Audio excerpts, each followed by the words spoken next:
Virginia Freeman, who went by the nickname Ginger, was an outgoing and personable woman with a bubbly personality. She was always smiling and loved working with people. She found a career that perfectly fit her personality as a real estate agent. While she was a natural fit for such a career because she could so easily work with the wide variety of clients she had, she was also very passionate about real estate, and according to her coworkers, her eyes would sparkle when she began talking about the ins and outs of the industry. In 1981, 40-year-old Ginger was working at Real Estate Mart in Bryan, Texas.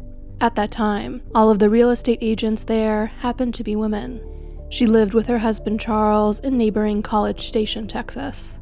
Their son Brad was 11 years old, and their daughter Betsy was 14. There was nothing more important to Ginger than her family.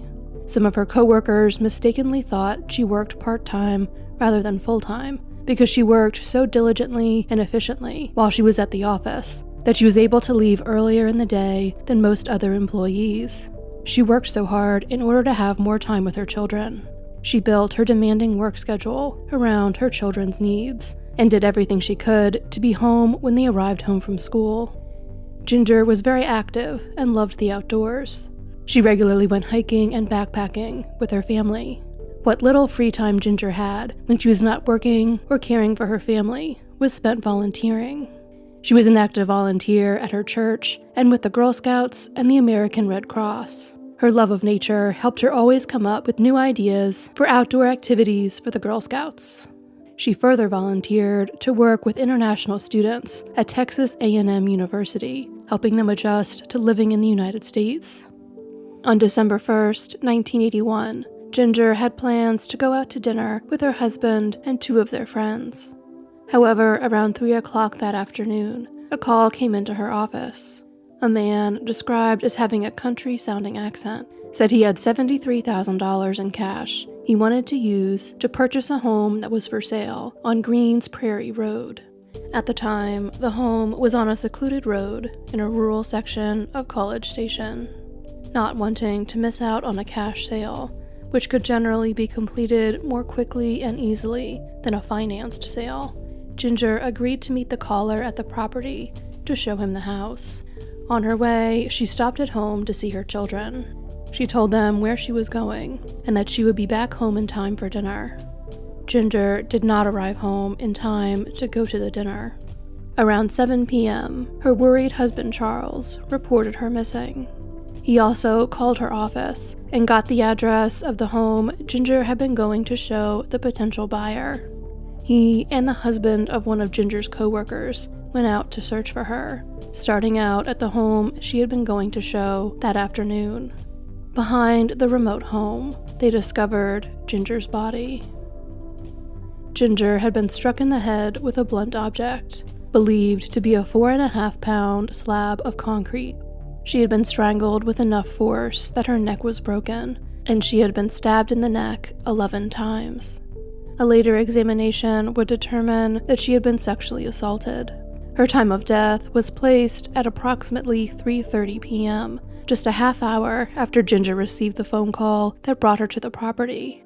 The home on the property was still locked, indicating that Ginger was most likely attacked as soon as she arrived to the home. Marks dug into the dirt at the scene illustrated how fiercely Ginger had fought for her life.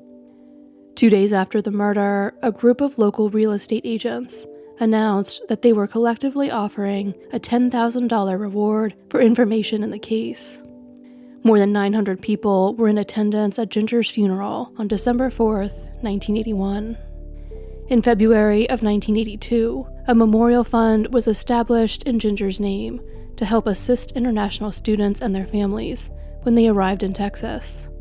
On May 2, 1982, the Girl Scouts of Central Texas dedicated a secluded plot of land at their campground in Bryan, Camp Howdy, to Ginger's memory. The land was named the Ginger Freeman Primitive Area and is where young campers are taught to set up their campsites. Bo Ward, one of Ginger's co-workers at the Real Estate Mart, would go on to use Ginger's story to teach new real estate agents about how to keep themselves safe while showing homes, particularly to clients they had not previously met. Even as decades passed after Ginger's murder, Bo could never bring herself to sell a home in the area where Ginger was killed. The early investigation was thorough and far-reaching, but did not identify a suspect that could be conclusively tied to Ginger's murder. Even as years passed after the murder, authorities did not give up on the investigation.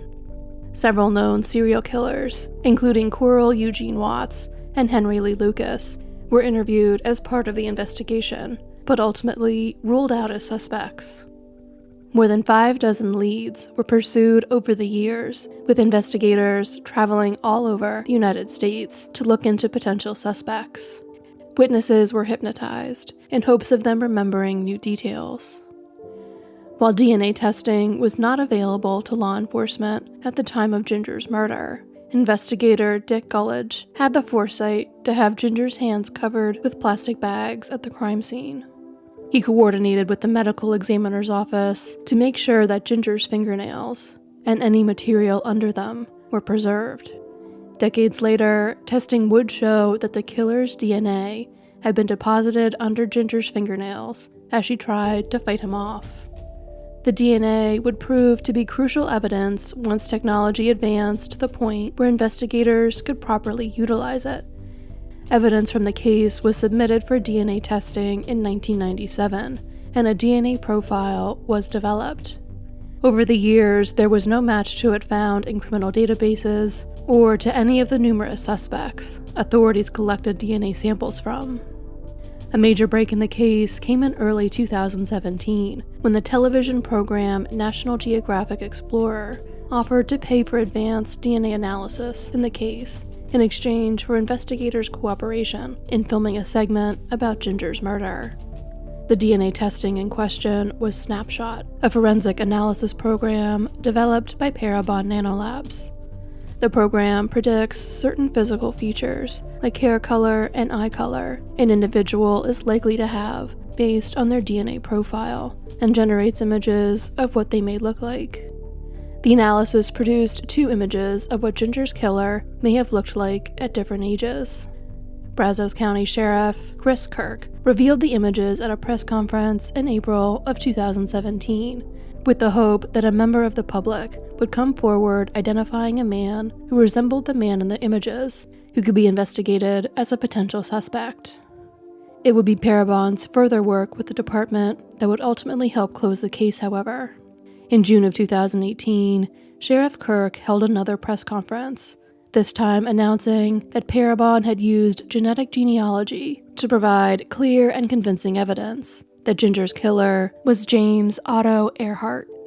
Earhart could not be arrested and tried in connection with her murder, however, as he had been executed by the state of Texas on August 11, 1999. Earhart had been sentenced to death after being convicted of capital murder for the 1987 murder of 9-year-old Candy Kirtland. Candy was a 4th grade student at Crockett Elementary School in Bryan, Texas. She went missing on May 12, 1987, after being dropped off by her school bus near her home.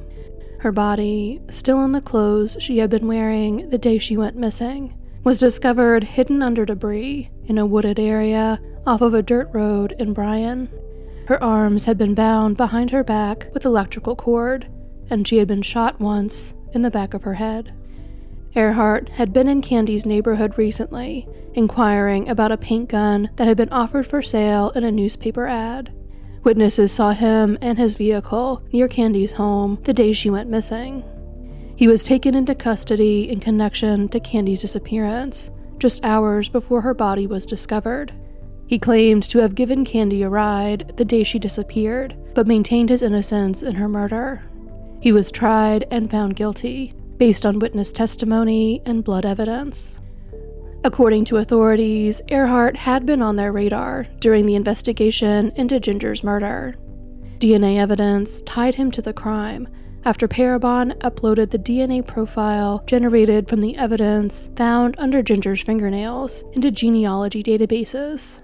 They then identified 2 women they believed to be the killer's second cousins based on the amount of DNA they shared with the submitted profile. They then researched the descendants of the two women's shared great-grandparents, one of whom was Earhart. A sample of Earhart's DNA had not been collected prior to his execution.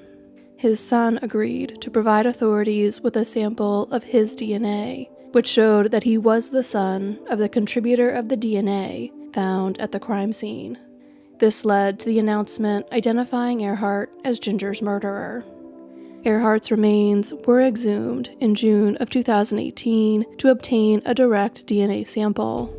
When the testing on that sample was completed in August of 2019, it confirmed that the DNA found under Ginger's fingernails belonged to Earhart. Nearly 38 years after Ginger was killed, authorities believed they finally conclusively identified her killer. "We are all elated to finally close this case," Sheriff Kirk said. "The one regret I have is that we weren't able to put handcuffs on the suspect and prosecute him for the vicious killing of Virginia Freeman." Ginger's husband, Charles, did not live long enough to see his wife's killer identified. Ginger's children were living in Austin at the time Earhart was named as their mother's killer. They released a statement thanking law enforcement for their dedication to their mother's case.